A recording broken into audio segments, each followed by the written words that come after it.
Soul land 3 के last part के and में हमने देखा कि कक्षा प्रतिनिधि चुनाव की घोषणा होती है, जहां टैंग वुलिन को उसकी असाधारण ब्लैकस्मिथ क्षमता के कारण बिना मुकाबले प्रतिनिधि बना दिया जाता है। इसके बाद अध्यक्ष पद के लिए युद्ध तय होता है, जिसमें केवल ताकत ही नहीं बल्कि रणनीति और टीम वर्क भी निर्णायक होने वाले हैं। तो चलिए वीडियो शुरू करते हैं। शू जियाओन का रूप बहुत ही कोमल था, बिल्कुल किसी नाजुक फूल की तरह। वो निस्संदेह अपने समकक्षों में अद्वितीय थी। ज्यादा मेहनत किए बिना ही एक अपेक्षाकृत बड़े दल ने उसे स्वीकार कर लिया और उसके जुड़ते ही उनका दल 5 सदस्यों का हो गया। अपनी दल की चर्चाओं को नज़रअंदाज करते हुए उसने तांग वो लिन की ओर नज़र डाली, पूरी तरह आत्मसंतुष्ट भाव के साथ। शिया भी बिना किसी परेशानी के एक टीम में शामिल हो गया। फुर्ती प्रकार के सोल मास्टर अराजक युद्ध क्षेत्रों में बेहद कारगर होते थे, इसलिए वो आसानी से 2 अन्य फुर्ती प्रकार के सोल मास्टरों को भर्ती कर सका और 3 लोगों की एक टीम बना ली। उसने अपनी टीम का नाम भी रख दिया स्कैवेंजर्स। जब तांग वुलिन अपने सहपाठियों का निरीक्षण करने में डूबा हुआ था, तभी किसी ने बोलकर उसका ध्यान खींचा। हाय, क्या तुम सच में 4थे दर्जे के ब्लैकस्मिथ हो? ये वही यांग नियेनशिया था जिसने पहले उस पर संदेह किया था। मैं हूँ। तांग वुलिन ने सबूत के तौर पर अपना बैज निकाल लिया। यांग नियेनशिया की मजबूत कदकाठी देखकर तांग वुलिन को यकीन था कि वो भी एक ब्लैकस्मिथ है। भविष्य में एक ही पेशे से होने के कारण उनका अक्सर आमना सामना होगा, इसलिए सौहार्दपूर्ण संबंध बनाए रखना बेहतर था। तो फिर टीम बना लेते हैं। मैं शक्ति प्रकार का सोल मास्टर हूँ। मेरा मार्शल सोल डस्क गोल्ड भालू है, यांग नियेनशिया ने सीधी बात कही। डस्क गोल्ड भालू? तांग वुलिन चौंक गया। डस्क गोल्ड भालू डस्क गोल्ड रेड क्लॉ भालू का एक रूपांतर था। पूरे इतिहास में कभी भी ऐसा सोल मास्टर नहीं हुआ था जिसका martial soul dusk gold red claw भालू रहा हो। शायद वो इंसान के लिए अत्यधिक शक्तिशाली था। हालांकि डस्क गोल्ड भालू को सबसे शक्तिशाली भालू प्रकार का मार्शल सोल माना जाता था, उसमें डस्क गोल्ड रेड क्लॉ भालू के सभी गुण थे, बस उसके प्रसिद्ध पंजों को छोड़कर। उसकी शक्ति और रक्षा दोनों ही अत्याचारी स्तर की थी, जिससे वो एक बेहतरीन मानव ढाल बनता था। तांग वो लिन को आक्रमण प्रकार का सोल मास्टर माना जा सकता था। यदि वो ऐसे अद्भुत मानव ढाल के साथ टीम बनाए तो उसकी जीवित रहने की क्षमता कई गुना बढ़ जाएगी। तांग वुलिन ने बिना किसी हिचक के सिर हिला दिया। जरूर, टीम में स्वागत है। मैं तांग वुलिन हूँ और ये मेरी साथी गु युए है। मैं नियंत्रण प्रकार का सोल मास्टर हूँ और गु युए तत्व प्रकार की सोल मास्टर है, जो नियंत्रण, सहायता और दूर से हमले में विशेषज्ञ है। हाय, यांग नियेनशिया ने अभिवादन के लिए गु युए की ओर हाथ बढ़ाया, मगर उसने केवल सिर हिलाया। तांग वुलिन के अलावा वो किसी को खुद को छूना नहीं चाहती थी। तांग वुलिन ने झेंपते हुए मुस्कुराया। गु युए बस ऐसी ही है, बुरा मत मानना यांग नियेनशिया। यांग नियेनशिया हंसा और सिल के पीछे हाथ फेर लिया। कोई बात नहीं। अरे हाँ, तुम कितनी साल के हो? इतनी कम उम्र में 4थे दर्जे के ब्लैकस्मिथ बनना कमाल है। कभी हमें अनुभव साझा करना चाहिए। जरूर। मैं 13 साल का हूँ। तुम? मैं 14 का हूँ। दोनों एक दूसरे को हैरानी से देख रहे थे।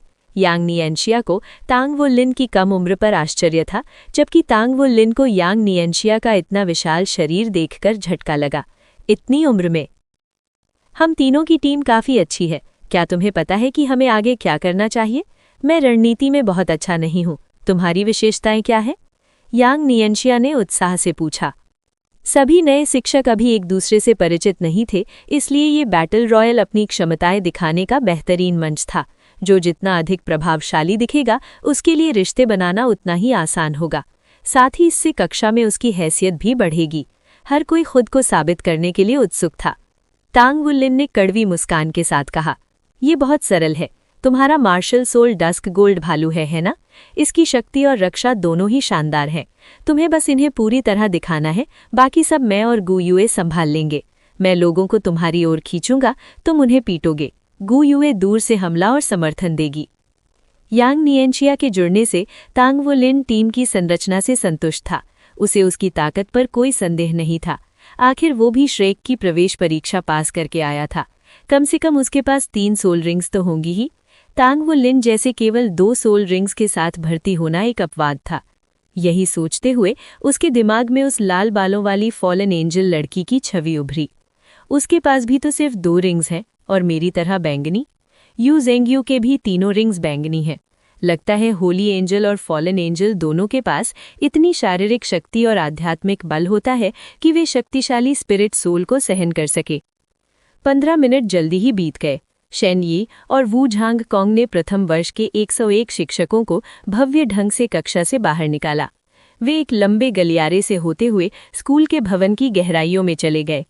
स्कूल की इमारत बेहद विशाल थी। इसकी हर गली कूचे से परिचित होने में किसी को कई साल लग सकते थे। जल्द ही वे एक बड़े गोलाकार कक्ष में पहुंचे। अजीब बात ये थी कि ये कक्ष सभी छात्रों को समाहित करने लायक तो था, लेकिन लड़ाई के लिए बिल्कुल पर्याप्त नहीं। थोड़ी ही देर में तुम सब एक आभासी दुनिया में प्रवेश करोगे। मुझे विश्वास है कि यहाँ मौजूद हर कोई स्पिरिट एसेंशन प्लेटफॉर्म पर जा चुका है, इसलिए इस दुनिया को भी वैसा ही समझो। अब सब लोग फर्श पर बने सफ़ेद घेरे के बाहर चले जाओ, शेन यी ने कहा। छात्रों ने आदेश का पालन किया और कमरे के बीच का हिस्सा खाली कर दिया। शेन यी दीवार के पास गए और किसी तंत्र को सक्रिय किया। सोल सर्किट्स चमक उठे और पूरे कमरे में जिगजैग पैटर्न में फैल गए। अगले ही पल कमरे के केंद्र का फर्श खुल गया और अंडाकार गोलाकार कैप्सूल बाहर आ गए। हर कैप्सूल लगभग 2.5 मीटर ऊंचा और 1.2 मीटर व्यास का था। सभी कैप्सूल खुल गए, जिनके भीतर एक अजीब सा कॉकपिट दिखाई दिया। तुम जिस भी कैप्सूल में चाहो प्रवेश कर सकते हो। अंदर जाने के बाद तुम खुद को एक जंगल में पाओगे। इस जंगल की सीमाएं छोटी हैं, इसलिए तुम जल्दी ही एक दूसरे से टकराओगे। यदि तुम अपने साथियों के पास रहना चाहते हो तो पास के कैप्सूल चुनो। तुम्हारे पास 3 मिनट है और अंदर जाने के बाद सीट बेल्ट बांधना मत भूलना। कितनी उन्नत तकनीक है। तांग वुलिन ने प्रशंसा भरी निगाहों से उन अंडाकार केबिनों को देखा। ये साफ था कि वे उसी तरह की दुनिया में प्रवेश करने वाले हैं जैसी स्पिरिट एसेंशन प्लेटफॉर्म पर होती है। प्रवेश परीक्षा के दौरान जिस दुनिया में वे गए थे, उसे ध्यान में रखते हुए वो श्रेक अकेडमी की तकनीकी क्षमता की कल्पना भी नहीं कर सकता था। शायद अब उसे स्पिरिट एसेंशन प्लेटफॉर्म जाने की जरूरत भी ना पड़े और वो यहीं आ सके। तांग वुलिन, गु युए और यांग नियंशिया ने जल्दी से पास के 3 कैप्सूल चुन लिए। अंदर जाकर उन्होंने सीट बेल्ट बांधी और कैप्सूल बंद हो गए, जिससे चारों ओर अंधेरा छा गया। कुछ ही क्षणों बाद तांग वुलिन के आसपास तारों जैसी चमक उभरी, मानो वो तारों के समुद्र में तैर रहा हो। ऊर्जा की लहरें उसके चारों ओर फैलने लगी और अंडा घूमने लगा। चक्कर आने लगे और वो सुन्न सा हो गया। उल्टी होने ही वाली थी कि अचानक उसका दिमाग शून्य हो गया। मतली पूरी तरह गायब हो गई और उसे अपने पैरों के नीचे ठोस जमीन का एहसास हुआ। वो तुरंत नीचे झुककर बैठ गया। झुकने से उसका आकार छोटा लक्ष्य बनता था और उसे अपनी सोल शक्ति और रक्त तत्व को स्थिर करने का मौका भी मिलता था। बेहतर स्थिति में रहना अत्यंत आवश्यक था। तांग वुलिन ने अपने आसपास का स्पष्ट निरीक्षण किया। जैसा कि शेन यी ने कहा था, वो एक हरे भरे जंगल में था। किसी और को वो नहीं देख पा रहा था, लेकिन घनी वनस्पति ने उसकी दृष्टि बहुत सीमित कर दी थी। जंगल में होने से तांग वुलिन को ऐसा लगा जैसे मछली पानी में लौट आई हो। ऐसे वातावरण में जैसे पौधा प्रकार के सोल मास्टर को स्पष्ट बढ़त मिलती थी। तांग वुलिन बगल में दौड़ा और झाड़ियों में कूदकर छिप गया। अगले ही पल झाड़ियों के भीतर बैंगनी आंखें चमकी। तांग वुलिन, गु युए, तुम लोग कहाँ हो? पास से एक आवाज गूंजी। तांग वुलिन चौंक गया, लेकिन जल्दी ही उसका चेहरा गंभीर हो गया। ये आदमी तो... उस आवाज का मालिक साफ तौर पर यांग नियंशिया था। शेन यी ने कहा था कि ये छोटा सा जंगल प्रथम वर्ष के छात्रों से भरा होगा, इसलिए जैसे ही बैटल रॉयल शुरू हुआ, यांग नियांशा का यूं खुलेआम चिल्लाना तांग वुलिन को बेहद चौंकाने वाला लगा। उसने खुद को तुरंत उजागर कर दिया था। तांग वुलिन झुककर झाड़ियों की छाया में चुपचाप यांग नियांशा की आवाज की दिशा में बढ़ा। उसे तुरंत यांग नियांशा से मिलना था और किसी और जगह जाना था, इससे पहले कि वे चारों ओर से घिर जाएं। जैसा कि उसने सोचा था, तेज आवाज का पीछा करते हुए उसने जल्द ही यांग नियांशा को ढूंढ लिया। यांग नियांशा एक खुले स्थान के बीच खड़ा था। उसके चेहरे पर उलझन थी और वो चारों ओर नजर दौड़ा रहा था। वो लंबा और ताकतवर था, मानो उसकी पीठ पर एक बहुत बड़ा निशाना बना हो। जैसे ही तांग वुलिन आगे बढ़ने ही वाला था, उसे कुछ अजीब महसूस हुआ और वो झाड़ियों में ही रुक गया। एक आकृति चुपचाप यांग नियांशा के पीछे से पास आ रही थी। ये बेहद विचित्र था। जमीन पर केवल एक परछाई दिखाई दे रही थी, लेकिन उसे डालने वाला कोई व्यक्ति नजर नहीं आ रहा था। पर जब वो परछाई यांग नियांशा तक पहुंची, तो अचानक एक व्यक्ति के रूप में प्रकट हो गई। उस छाया व्यक्ति ने यांग नियांशा की गर्दन में तार फंसाया और जोर से खींचा। ये कौन सी मार्शल होल है, इतनी अजीब। तांग वुलिन चौंक तो गया, लेकिन उसने तुरंत बाहर निकलकर मदद नहीं की। उनका गठबंधन पहले से ही मजबूत नहीं था और किसी भी नए दुश्मन के प्रति सतर्क रहना जरूरी था। कौन जाने कितने लोग पहले ही यांग न्यानशा को निशाना बना चुके हों। हमलावर ने ऊंचाई के अंतर का फायदा उठाते हुए यांग न्यानशा को पीठ पर पैर जमाया और उसकी गर्दन दबाने लगा। ये एक भ्रमात्मक दुनिया थी जहां मृत्यु भी वास्तविक नहीं थी, इसलिए हमलावर ने शुरू से ही जानलेवा वार किया। यांग न्यानशा का शरीर तुरंत अकड़ गया, लेकिन वो गर्दन पर पड़ रहे दबाव का विरोध कर रहा था। हमलावर ने शुरुआत में ही गर्दन जैसे नाजुक स्थान को निशाना बनाया था। ये साफ था कि वो एक काफी शक्तिशाली, फुर्ती प्रकार एजिलिटी टाइप सोल मास्टर था। उसके पैरों के नीचे 3 सोल रिंग्स उभरी, लेकिन केवल दूसरी रिंग चमकी। यांग न्यानशा ने कोहनी पीछे की ओर मारी, हमलावर की छाती पर वार करने के इरादे से, लेकिन हमलावर उसकी पीठ पर खड़ा था, इसलिए वार पहुंच नहीं पाया। यांग न्यानशा ने जमीन पर जोर से पैर पटका और उसका शरीर फैलने लगा। उसकी ऊंचाई 190 सेंटीमीटर से बढ़कर 250 सेंटीमीटर हो गई। हालांकि उसका रूपांतरण यूएनएन के टाइटन जायंट एप जैसा उग्र नहीं था, फिर भी उसके बाल गहरे सुनहरे हो गए, त्वचा पर गहरा सुनहरा आभा फैल गई और उसके पैरों तले 3 बैंगनी सोल रिंग्स उभरी। ये आदमी! तांग वुलिन की आंखें हैरानी से फैल गईं। मानो ये समझते हुए कि उसका लाभ समाप्त हो चुका है, हमलावर ने यांग न्यानशा की पीठ से छलांग लगाई और दूरी बना ली। उसी क्षण यांग न्यानशा की पहली सोल रिंग चमकी और उसके शरीर से गहरी सुनहरी रोशनी फूट पड़ी। उस रोशनी ने पीछे मौजूद भ्रमात्मक आकृति का असली रूप उजागर कर दिया और उसकी गति को धीमा कर दिया। यांग न्यानशा ने पीछे हाथ बढ़ाकर दुश्मन की टखने को पकड़ा। मजबूती से पकड़ते ही उसने उसे कपड़े की गुड़िया की तरह जमीन पर पटक दिया। अगले क्षण घात लगाकर हमला करने वाले का शरीर रोशनी की चमक के साथ गायब हो गया। अपनी जीत की पुष्टि करने के बाद यांग न्यानशा अपने सामान्य रूप में लौट आया, हालांकि उसके कपड़े उसके रूपांतरण में फट चुके थे। तांग वुलिन, गु युए, तुम दोनों कहाँ हो? यांग न्यानशा चिल्लाया और साफ था कि वो रुकने वाला नहीं था। झाड़ियों में छिपे तांग वुलिन की रीढ़ में सिहरन दौड़ गई। जैसा सोचा था, जो भी प्रवेश परीक्षा पास करता है वो कमजोर नहीं हो सकता। भले ही वो हमें ढूंढते हुए खुद को उजागर कर रहा हो, लेकिन उसके पास ऐसा करने की शक्ति है। उसकी शक्तिशाली मार्शल होल और अजीब सोल स्किल ने उस घात लगाने वाले को आसानी से निपटा दिया। वो तार उसे जरा भी नुकसान नहीं पहुंचा सका। मुझे अभी बाहर नहीं निकलना चाहिए। वो देखने में भला लगता है, लेकिन दिमाग काफी चालाक है। वो एक बेहतरीन साथी बन सकता है। इतना क्यों चिल्ला रहे हो? जंगल से 3 आकृतियां बाहर आईं, 2 लड़के और 1 लड़की। तीनों के पास 2 बैंगनी और 1 पीली सोल रिंग थी। लड़की आगे चल रही थी। उसका चेहरा बेहद सुंदर था। रूप में वो शू शियाओयान के बराबर थी, लेकिन उसका स्वभाव कहीं अधिक घमंडी था। उसकी दाहिनी बांह के चारों ओर एक गहरे हरे रंग का सांप लिपटा था, जिससे एक उदास और खतरनाक आभा निकल रही थी। उसके पीछे खड़े दोनों लड़के कद काठी और रूप में साधारण थे, लेकिन उनके चेहरे बिल्कुल एक जैसे थे। जुड़वा भाइयों को देखकर तांग वुलिन को स्काईसी अलायंस टूर्नामेंट में मिली जुड़वा बहनों की याद आ गई, जिनकी शक्तिशाली सोल फ्यूजन स्किल से वो हार गया था। ये दोनों भी जुड़वा थे। क्या इनके पास भी सोल फ्यूजन स्किल होगी? कक्षाएं अभी अभी शुरू हुई थीं, इसलिए तांग वुलिन अपने सहपाठियों से परिचित नहीं था। कौन ताकतवर है और कौन कमजोर, उसे कुछ पता नहीं था। आवाज से साफ था कि बोलने वाली वही लड़की थी। यांग न्यानशा ने मासूम मुस्कान के साथ जवाब दिया, नमस्ते, मैं यांग न्यानशा हूँ। मैं अपने साथियों को ढूंढ रहा हूँ।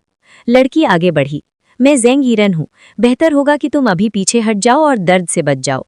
कक्षा अध्यक्ष का पद पहले से ही मेरा है। यांग न्यानशा ने हैरानी से उसे देखा, लेकिन शिक्षक ने तो कहा था कि हमें इसके लिए लड़ना होगा, फिर ये पद पहले से तुम्हारा कैसे हो गया? ज़ेंग यीरन ने भौएं से कोड़कर बोली, क्या तुम बेवकूफ़ हो? मेरा मतलब साफ है, यहाँ कोई भी मेरे सामने टिकने लायक नहीं है। मैं सबको हराकर कक्षा अध्यक्ष बनूंगी। ठीक है, अब ये बकवास बंद करो। ज़ेंग लॉन्ग, ज़ेंग हू, इसे बाहर का रास्ता दिखाओ। जी युवती। उसके पीछे खड़े दोनों लड़के बिजली की तरह आगे बढ़े। उनकी पहली सोल रिंग चमकी और अंधकारमय आभा ने उन्हें ढक लिया। उनकी त्वचा पर हरे रंग की झलक आ गई और वो यांग न्यानशा की ओर दौड़े। उन्होंने मुंह खोला और सीधे उस पर हरी रोशनी दाग दी। यांग न्यानशा वहीं खड़ा रहा, मानो जड़ हो गया हो। फिर अचानक उसने अपनी मार्शल होल एक्टिवेट की और उसका शरीर फिर से फूल गया। क्या वो ज्यादा घमंडी नहीं हो रहा? झाड़ियों में छिपे तांग वुलिन ने भौएं चढ़ाईं। दोनों हरी किरणें यांग न्यानशा से टकराईं। वो कांप उठा और उसके शरीर को ढक रही सुनहरी आभा पर गहरे हरे रंग का जहर फैल गया। आह, जहर! यांग न्यानशा चिल्लाया और उसका शरीर जोर से थरथराने लगा। दोनों जुड़वा भाई बिजली की गति से उसके पास पहुंचे। उनकी मार्शल होल केवल जेड हरे धुंधले आभास के रूप में दिखाई दे रही थी। उनके चारों ओर मृत्यु की भावना थी और जहां जहां वे गुजरते पौधे मुरझा जाते। ये जहर था, जैसा कि यांग न्यानशा ने कहा था। ये एक दुर्लभ जहर गुण वाली मार्शल होल थी। श्रेक की प्रवेश परीक्षा पास करने वाले ये लोग निश्चित ही साधारण नहीं थे, और जेंग ईरन, जिसकी मार्शल होल भी इसी प्रकार की लगती थी, वो भी वहीं मौजूद थी। स्पष्ट था कि वे जहर गुण वाली मार्शल होल के परिवार से आते थे। आज तांग वुलिन की समझ सचमुच बढ़ गई थी। श्रेक अकेडमी में आने के बाद से उसने अनगिनत दुर्लभ और शक्तिशाली मार्शल होल देखी।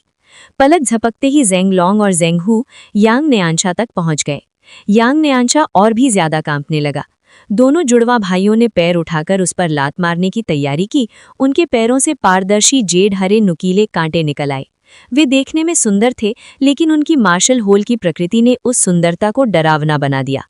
अगर वे दोनों नुकीले वार यांग न्यानशा की गर्दन पर लग जाते तो उसका कक्षा अध्यक्ष बनने का सपना वहीं खत्म हो जाता। फिर भी तांग वुलिन ने हस्तक्षेप नहीं किया। आखिर यांग न्यानशा उसका सच्चा साथी नहीं था, और उसकी चालाकी को देखते हुए तांग वुलिन को पूरा भरोसा था कि वो केवल 2 जहर गुण वाले सोल मास्टर से नहीं हारेगा। कितना जहरीला है, कितना डरावना है, यांग न्यानशा कराहा। लेकिन जैसे ही वो दोनों कांटे उसे भेदने वाले थे, वो अचानक कांपना बंद कर गया। उसके हाथ बिजली की तरह बढ़े और उसने दोनों जुड़वा भाइयों को टखनों से पकड़ लिया। उसके होठों पर एक कठोर मुस्कान उभरी। अब बस करो, क्या ये काफी नहीं है? उसने जमीन पर जोर से पैर पटका और गहरी सुनहरी रोशनी फूट पड़ी, जिसने उसके शरीर से हरे जहर को दूर कर दिया। वो रोशनी हवा को तक कंपा गई। जब वो जेंग लॉन्ग और जेंग हू से टकराई तो उनके शरीर ढीले पड़ गए। उनकी सारी ताकत पूरी तरह से निचोड़ ली गई। यांग न्यानशा ने निर्दयता से जुड़वा भाइयों को जमीन पर पटक दिया। झेंग लॉन्ग और झेंग हू झेंग ईरन के कुछ समझ पाने से पहले ही रोशनी की 2 चमकों में गायब हो गए। तो तुम? वो अविश्वास में जड़ होकर खड़ी रह गई। उसने कभी सपने में भी नहीं सोचा था कि जुड़वा भाइयों का जहर यांग न्यानशा पर बेअसर होगा। नमस्ते झेंग ईरन, मैं यांग न्यानशा हूँ, कृपया मार्गदर्शन दे। उसे स्थिति समझने का मौका दिए बिना ही यांग न्यानशा अजय टैंक की तरह उसकी ओर झपट पड़ा। तुम मौत को बुला रहे हो, झेंग ईरन चीखी। चमकीली हरी धुंध उसके चारों ओर फैल गई जैसे ही वो आगे बढ़ी। उसकी बाह पर लिपटा सांप चमका और यांग न्यानशा की ओर हरा जहरीला कुहासा उगल दिया। यांग न्यानशा गुर्राया। गहरे सुनहरे रंग की रोशनी उसके शरीर से फूट पड़ी और जहर की धुंध उसे छूते ही बिखर गई। अगले ही क्षण वो उसके सामने था। झेंग ईरन ने ठंडी आंखों से उसकी ओर देखा और फिर भी पीछे हटने के बजाय सीधी टक्कर लेने दौड़ पड़ी। यांग न्यानशा उस पर वार करने ही वाला था कि अचानक उसका शरीर ऐसे नरम हो गया जैसे उसकी हड्डियां पिघल गई हों, और उसकी बाह बिजली की गति से आगे बढ़ी, सीधे उसके मुक्के से टकराने के लिए। रोशनी का विस्फोट हुआ, जिसे ये पता ही नहीं चला कि उसने कौन सा आत्मा कौशल इस्तेमाल किया। अगले ही क्षण वो यांग न्यानशा से लिपट गई और उसे कसकर जकड़ लिया।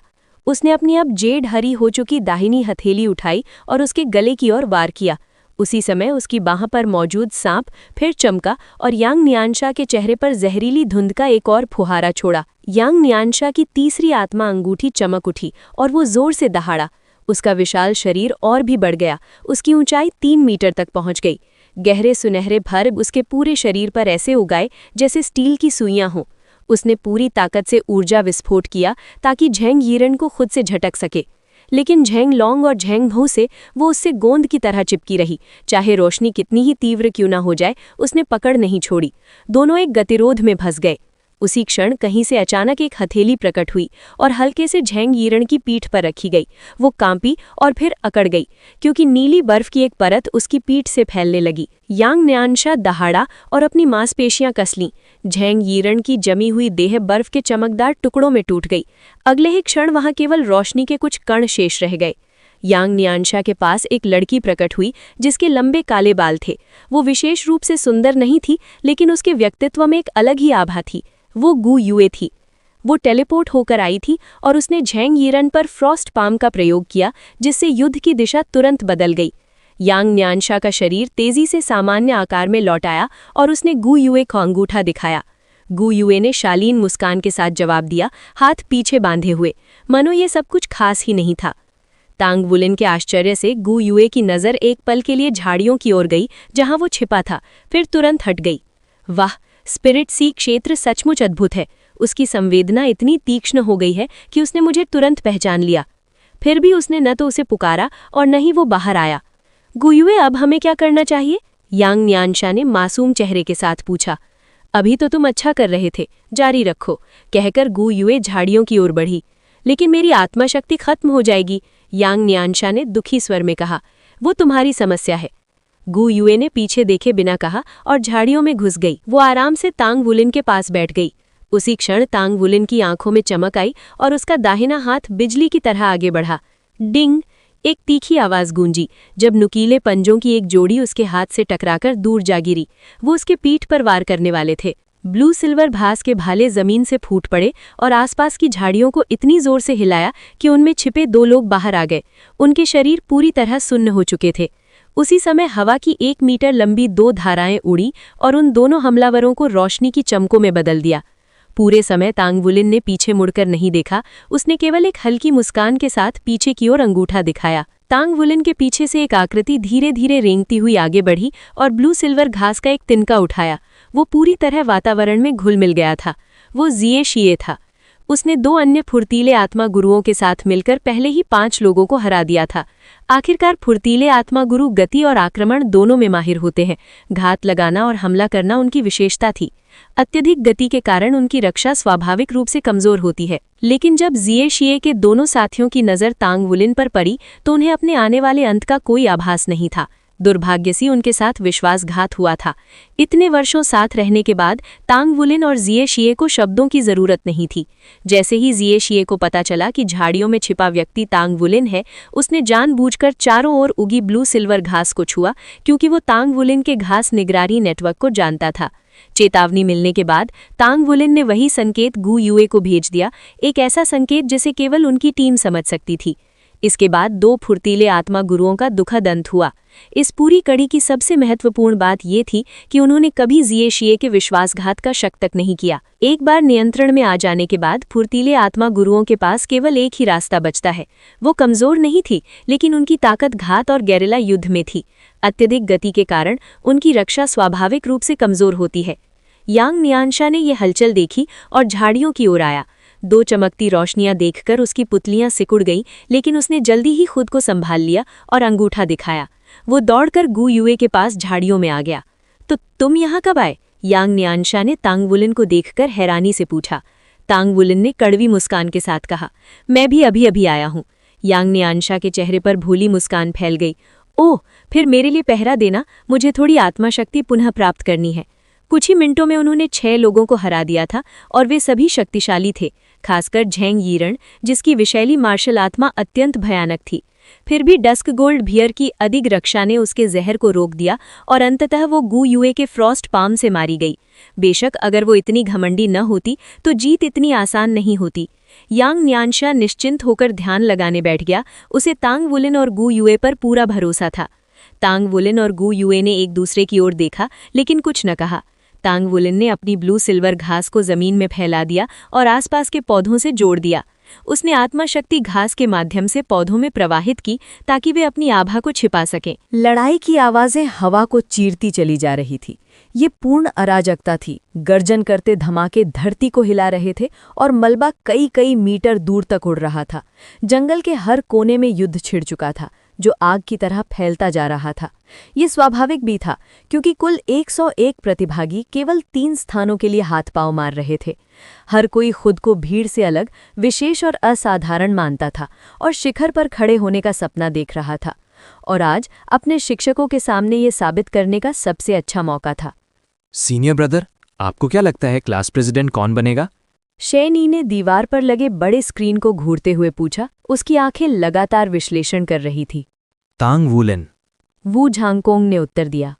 तांग वुलिन, क्या आप निश्चित हैं? वू झांगकोंग ने सिर हिलाया।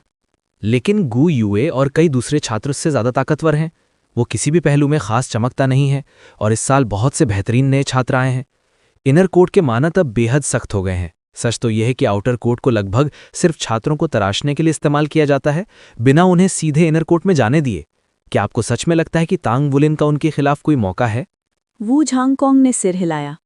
उसे जीत दिलाने वाली चीज उसकी ताकत नहीं है, बल्कि उसका चरित्र है। मुझे पता है कि वो सबसे प्रतिभाशाली नहीं है और गु युए उससे साफ तौर पर ज्यादा शक्तिशाली है। सच तो ये है कि शे और शू श्याओ यान भी लगभग उसके बराबर हैं। और भी कई छात्र हैं जो उससे ज्यादा प्रतिभाशाली हैं, लेकिन इसके बावजूद मुझे पूरा विश्वास है कि क्लास प्रेसिडेंट बनने के लिए उससे ज्यादा उपयुक्त कोई नहीं है। शेनी चौंक गई। क्या इसलिए क्योंकि वो चालाक है, क्योंकि वो दो मुखा है? वू झांगकोंग ने फिर सिर हिलाया। नहीं, क्योंकि उसमें एक नेता का स्वभाव है। एक नेता का स्वभाव? क्या आप कुछ ज्यादा बढ़ा चढ़ाकर नहीं कह रहे? शैनी ने टटोला। वू झांगकोंग ने एक बार फिर सिर हिलाया। नहीं, बिल्कुल नहीं। आगे से उसे ध्यान से देखना।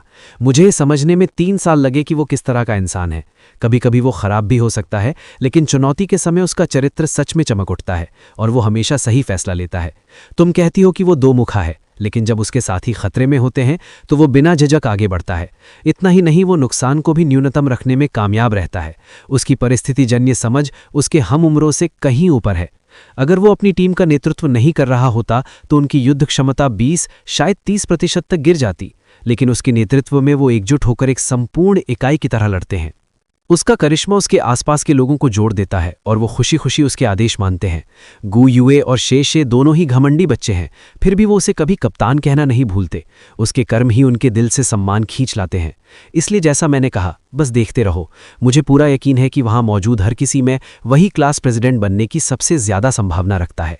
शैनी ने गुनगुनाते हुए सिर हिलाया, आंखों में विचार तैरने लगे। तो मैं बैठकर देखूंगी और उसे एक शानदार प्रदर्शन की उम्मीद रखूंगी। जंगल की गहराई में एक खून से सना हुआ फटे चिट्ठे कपड़ों में लिपटा व्यक्ति झाड़ियों से छलांग लगाकर बाहर आया। उसकी पीठ पर सफेद पंखों की एक जोड़ी थी, लेकिन वे तांग बुलिन द्वारा पहले देखे गए पवित्र देवदूतों जैसे नहीं थे। पंखों पर पंखों की जगह सफेद बाल थे, जिन पर काली धारियां मकड़ी के जाले की तरह बुनी हुई थी। यही काली धारियां उसके पूरे शरीर पर भी फैली हुई थी। अगर उसका शरीर मानवीय न होता तो उसे बाघ समझ लेना आसान था। मांसल शरीर वाला व्यक्ति घावों से ढका हुआ था, फिर भी वो गरजती आंधी की तरह आगे बढ़ रहा था।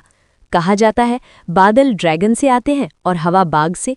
बाघ प्रकार की मार्शल सोल वैसे ही पाकशाली होती है, लेकिन उसके पास तो पंखों वाला बाघ मार्शल सोल था। जैसे ही वो झाड़ियों से निकला, 3 आकृतियां उसका पीछा करती हुई सामने आई। सबसे आगे था एक व्यक्ति जो काले धुएं से घिरा हुआ था। वे पूरी तरह खामोशी से आगे बढ़ रहे थे। न पत्ते की सरसराहट, न हवा की आवाज। उनके आसपास की रोशनी तक मानो उस काले धुएं में खींची चली जा रही थी। काली आकृतियां तेजी से आगे बढ़ीं, पीछे धुंधली परछाइयां छोड़ती हुई, और अपने शिकार के करीब पहुंच गई। ऐसा लग रहा था कि पंखों वाला बाघ सचमुच उड़ नहीं सकता था, खासकर तब जब उसके दाहिने पंख में बड़ा सा छेद था। अपने नेता की तुलना में पीछे के 2 लोग धीमे थे। आगे बढ़ता हुआ काली छाया वाला व्यक्ति बाघ सोल मास्टर को पीछे छोड़ चुका था। अचानक गहरा काला प्रकाश फट पड़ा। 50 मीटर दूर खड़ा तांग वुलिन तक उसकी भयानक शक्ति से ठंडे पसीने में भीग गया। ये सिहरन मौसम से नहीं, बल्कि आत्मा की गहराइयों से आई थी। ये किसकी मार्शल सोल है? भय से ग्रस्त पंखों वाले बाघ सोल मास्टर ने हवा में लुढ़ककर अपनी तीसरी बैंगनी सोल रिंग सक्रिय की। उसका शरीर फैल गया, बालों पर सुनहरी चमक छा गई और वो दहाड़ते हुए हमला झेलने के लिए मुड़ा। उसी क्षण एक धर की अंधकार की लहर उतरी और दोनों, बाघ और पीछा करने वाली छाया को निगल गई। एक पल बाद बाघ सोल मास्टर अंधेरे से रॉकेट की तरह बाहर उछला। वो जमीन से टकराया और घिसटता चला गया। उसका क्षतिग्रस्त पंख पूरी तरह टूट चुका था। फिर वो छायामयी व्यक्ति अंधकार से बाहर निकला। काला धुआं अब इतना पतला हो चुका था कि तांग वुलिन उसका चेहरा देख सका। धूसर रंग के बाल, बीमारी से पीला चेहरा। वो एक युवक था जिसका चेहरा आकर्षक नहीं कहा जा सकता था। शायद सिर्फ उसके बाल और आंखें ही देखने लायक थी। फिर भी वो ऐसा लग रहा था जैसे किसी और दुनिया से आया हो। उसके दाहिने हाथ में एक विशाल दरांती थी। हैंडल 3 मीटर से कम नहीं और धार लगभग 1 मीटर लंबी। उस पर बैंगनी नक्काशी थी जो देखने वाले की आत्मा तक खींच लेने जैसी लगती थी। ये तो धूसर रंग के बालों वाले युवक ने दरांती उठाई और पंखों वाले बाघ की ओर बढ़ने लगा, एक कदम, बेहद शांत। दया दिखाओ, घायल ने गिड़गिड़ाया, लेकिन उसकी विनती अनसुनी रह गई। छाया की एक झलक, फिर अंधाधुंध सफेद रोशनी, और शक्तिशाली पंखों वाला बाघ सोल मास्टर अब नहीं रहा। कुछ ही पलों बाद उसके पीछे चल रहे दोनों अपने नेता तक पहुंचे। कप्तान, आप तो कमाल हैं, उनमें से एक ने अंगूठा दिखाया। भावहीन चेहरे वाला कप्तान ऐसे आगे बढ़ गया जैसे कुछ ना हुआ हो। चलो, दूर पेड़ों में छिपे तांग वुलिन और उसकी टीम ने ये एक तरफा लड़ाई सांस रोककर देखी थी। उनकी आंखें सदमे से कांप रही थी। हैरानी सिर्फ उस धूसर रंग के बालों वाले युवक की ताकत नहीं थी, बल्कि उसकी सोल रिंग्स भी थी। उसके पास 4 पीली सोल रिंग्स थी, 1000 साल वाले एक भी नहीं, फिर भी 4 रिंग्स, पूरे 4। वो नया छात्र था, ज्यादा से ज्यादा 15 साल का, फिर भी वो एक सोल एल्डर था। इसे बयान करने के लिए सिर्फ एक शब्द काफी था, भयानक। लेकिन सबसे अजीब बात यह थी कि इतनी ताकत के बावजूद उसके पास एक भी 1000 साल वाली सोल रिंग नहीं थी। हालांकि ये श्रेक अकेडमी थी, अजीबोगरीब चीजों का केंद्र, शायद यही स्वाभाविक था। मैं उसे पहचानता हूं, वो ब्राइट सिटी से है। तांग वुलिन और गु युए ने आवाज की दिशा में देखा। यांग नैनशा। उसकी आंखों से अब मासूम चमक गायब हो चुकी थी, उसकी जगह सतर्क और हिंसक चमक थी, मानो कोई जंगली जानवर। Bright city? वो कौन है? तांग वुलिन ने पूछा। उसका नाम शू यूचेंग है। नाम साधारण है, लेकिन ब्राइट सिटी में वो बेहद मशहूर है। वो imperial sun moon soul engineer academy से है। सुना है उसका उपनाम है अमर शू यूचेंग। उसकी मार्शल सोल है डेमन साइथ, जिसे रीपर की दरांती भी कहा जाता है। उस पर नजर रखना। उसके पास 4 रिंग्स है, एक भी पर्पल नहीं, क्योंकि उसका शरीर उसे सह नहीं पाता। डेमन साइथ कोई साधारण पीक लेवल मार्शल सोल नहीं है, इसलिए नहीं कि वो कमजोर है, बल्कि इसलिए कि वो बेहद ताकतवर है, इतनी कि वो अपने खुद के सोल मास्टर के शरीर को खा जाती है। इस हालत में भी इतने सारे 100 साल वाली सोल रिंग्स होना अपने आप में एक चमत्कार है। यांग नैनशा की आंखें और फैल गई, उसकी आवाज और गंभीर हो गई। वो सिर्फ imperial sun moon soul engineer academy का सबसे ताकतवर 15 साल से कम उम्र का छात्र नहीं है, उसने 18 साल से कम उम्र के सभी छात्रों को हरा दिया है। ये बात याद रखना। मुझे उम्मीद नहीं थी कि वो हमारी क्लास में आएगा, ये बहुत बड़ी मुसीबत होने वाली है। और उसके साथ चल रहे दोनों भी शायद उसी एकेडमी से है। श्रेक अकेडमी की तरह उस एकेडमी का भी 10,000 साल से ज्यादा का इतिहास है, और मैंने सुना है कि कभी वो श्रेक अकेडमी के बराबर खड़े होते थे।